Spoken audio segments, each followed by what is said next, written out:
not be affected by the rate increase, and the rate increase would apply only to the usage in excess of that. So that would encourage conservation at the home level and be less of a burden on fixed income. We hope that everyone isn't that conservative, though, because then you won't get. Well, true. We're making that bet. Right.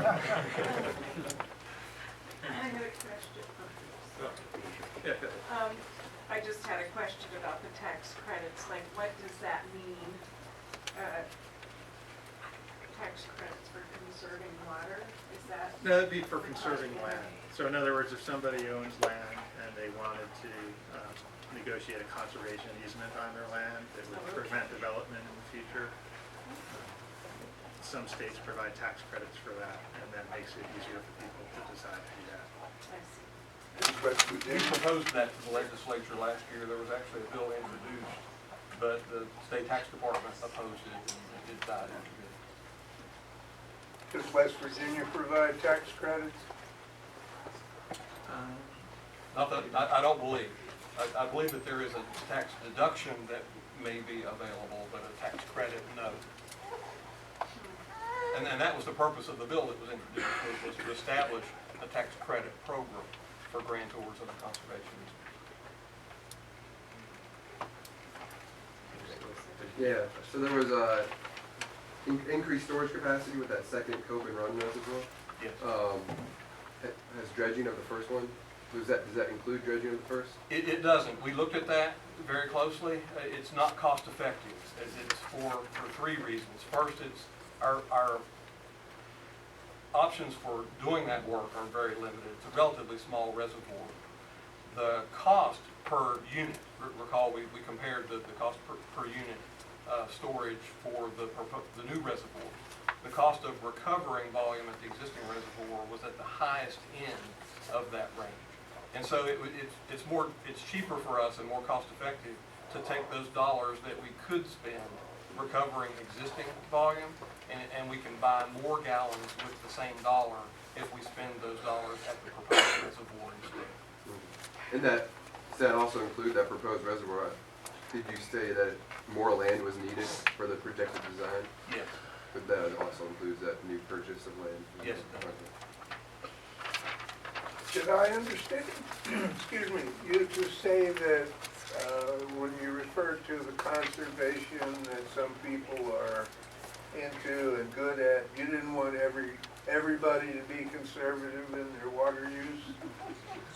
Well, in theory, everyone should conserve, but the reality from my perspective is that the more effective everyone is, I mean, if everyone reduces their water consumption and sewer use by 50%, that reduces our available budget by the same 50%.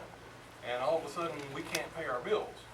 So there has to be some practical balance. We can't either. You should conserve. Around here is a good deal. There are other questions. Yeah, actually, I wanted to steal the floor for a second. So I have an extra special zone of critical concern. Doug and Tim have heard this for a while. I've been dogging this show for a little while. So I own property that touches on the new reservoir, and there's about five other people that also own property there. I know there's more than that, but there's five of us that have gotten together regularly and talked about this project. And we're really interested in seeing a good project come out of all this in terms of preserving water and the land and respecting our community and that kind of stuff. So Doug and Tim have heard me a lot about this, and I actually have a handout I'll give Pam. But it has, I'll just read the main talking points, and that's not going to help unless I do this. Right? So we don't want fence or lights around the reservoir. That's our biggest thing. And then we, kind of like the reservoir that exists today, the white reservoir. No fence, no lights, open access, basically. And then we're into the process too. Like this is part of the process, this meeting, and the reason I keep dogging it is because I feel like if I keep my hands in it, that would go a certain way. That's not a sure thing, so you want to understand the process. We're interested in the community, of course, and the impact, the project scope. There's a certain traditional use that goes on there with horses and cattle and foot traffic. And there is a small part of our group, I'm one of them,